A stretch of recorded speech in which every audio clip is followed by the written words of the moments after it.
What's up, you guys? I'm Tony Metro, and the breaking news today, the New York Mets have agreed to a deal with free agent catcher James McCann. So according to John Heyman, the Mets and McCann have reached a deal for a 4-year contract pending a physical. Ken Rosenthal and Jeff Passan have also reported that the deal should be worth just north of $40 million.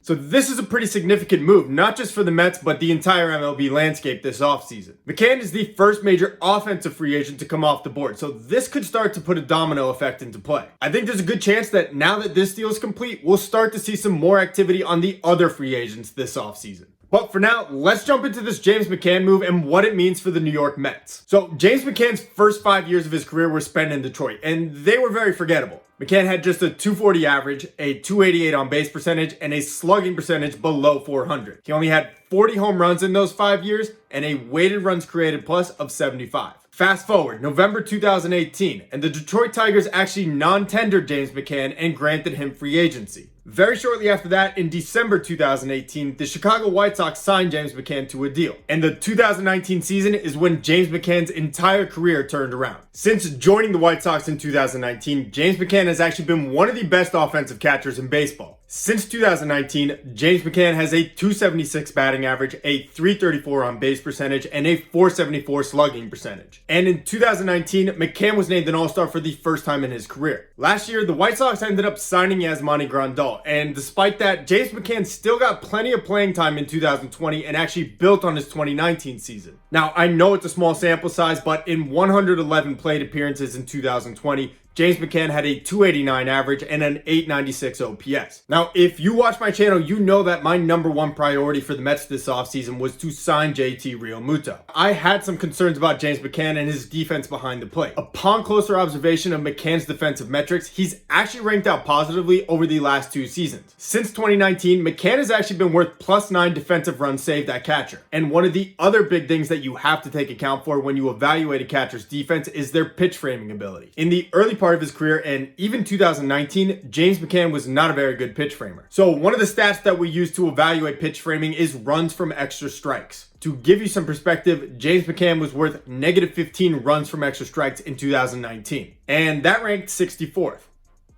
Out of 64. He was dead last. He was not good at pitch framing at all. But McCann actually sought out the help of former big league catcher Jerry Narron. Jerry Narron has actually worked with other big league catchers like Jonathan Lucroy, Jeff Mathis, and Martin Maldonado on their pitch framing. And even though it's a small sample size, McCann actually improved to +2 runs from extra strikes, which ranked 6 out of 62 catchers this year. Take a look at this video of McCann catching Lucas Giolito's no-hitter versus the Pittsburgh Pirates this year. Now, I know this is going to sound weird, but in that clip, there are 4 strikes that McCann catches that had a less than 50% probability of being called a strike. So, in other words, McCann has improved his pitch framing and is getting more strike calls for his pitchers, which is kind of the goal of baseball. In fact, Giolito actually recently praised McCann, saying every single game, every single pitch, he's into it 100%. You can also take a look at this graphic, which displays James McCann's improvement in his pitch framing, specifically at the bottom of the strike zone. McCann's nickname is McCannon because he has a cannon for an arm. No, but seriously, James McCann has an absolute rocket arm behind the plate. He has thrown out 36% of would-be base stealers for his career. Now, I know a lot of new age stats say that stolen bases don't matter, but that's simply something I will never agree with. And that's actually great news for the Mets pitching staff, who's had trouble controlling the running game over the past few seasons. Given the fact that JT Realmuto is asking for a contract potentially up to $200 million, I gotta say, really happy about this deal for the Mets. Yeah, you could say that 4 years and a little over $40 million is overpaying James McCann. And yes, you can point out that James McCann is 30 years old. He'll be 31 in June, and his contract won't end until he's 35. Over the last 2 seasons, the WAR totals for McCann and Realmuto are 4.9 and 5.6, just a .7 disparity. In my opinion, James McCann has taken huge strides to improve his defense. He's hitting for power and a high average, and he's coming to the Mets at potentially a quarter of the cost of what Realmuto might get. And the hope is that at the end of this contract, that the Mets number 2 prospect, Francisco Alvarez, will be ready to debut for the team. In a vacuum, this is a great deal for the Mets. The question now is, what comes next? Taking a look at the Mets checklist this offseason, they've now taken care of catcher. If this is the end of the road for the Mets offseason,